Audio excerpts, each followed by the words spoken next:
Trade Organization and grants as the least most favorable nation status to all of its trading partners.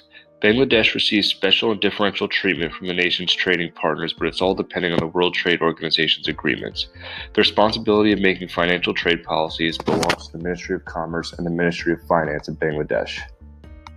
It's estimated that the annual expenditure on the procurement of goods, works, and services in the public sector of Bangladesh accounts to 20 to 24% of the annual nation's budget. Bangladesh's port of Chittagong handles over 90% of the country's import and export trade as a whole. Bangladesh's involvement and its commitment to regional integration initiatives has deepened with the progressive development of the South Asian Free Trade Area, also known as SAFTA, and with the Bangladesh, India, Myanmar, Sri Lanka, and Thailand Economic Corporation and the Bangkok Agreement.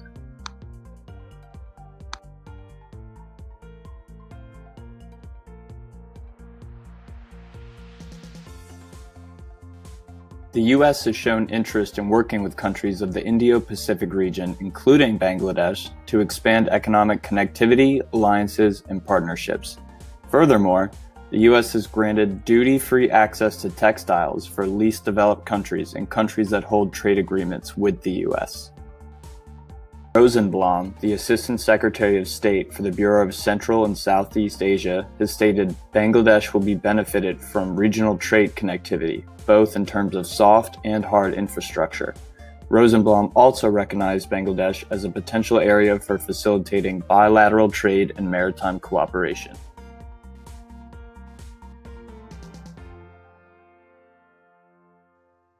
There are 5 points to the development strategy.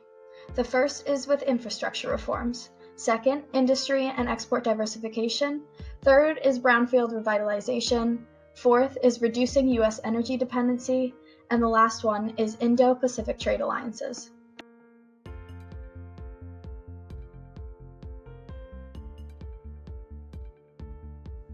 Infrastructure reform is vital for Bangladesh to continue to develop. Developing roads, land, waterways, and trade logistics would reduce transportation and transaction costs. This would once again revitalize productivity within the country and result in an increase in FDI inflows.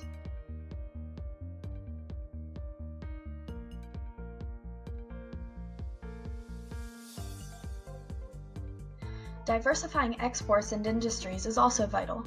Getting involved in new labor and skill-intensive industries such as leather, footwear, bicycles, electronics, or shipbuilding would decrease Bangladesh's overall dependency on the garment industry that it currently has. This would make the country better off in the long run.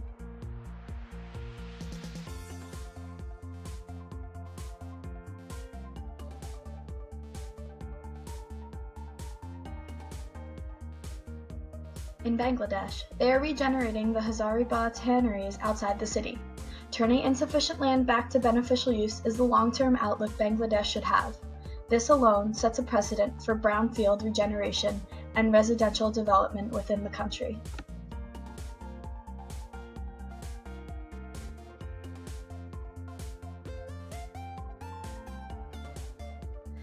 U.S. companies produce over 55% of Bangladesh's domestic natural gas supply. U.S. origin power turbines also provide 80% of Bangladesh's installed gas-fired power generation capacity. It might be time to explore offshore gas opportunities in the deep water area of Bangladesh to decrease U.S. dependency.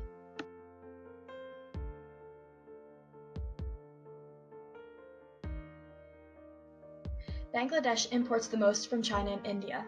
Therefore, a free trade agreement with either would most likely provide for trade creation.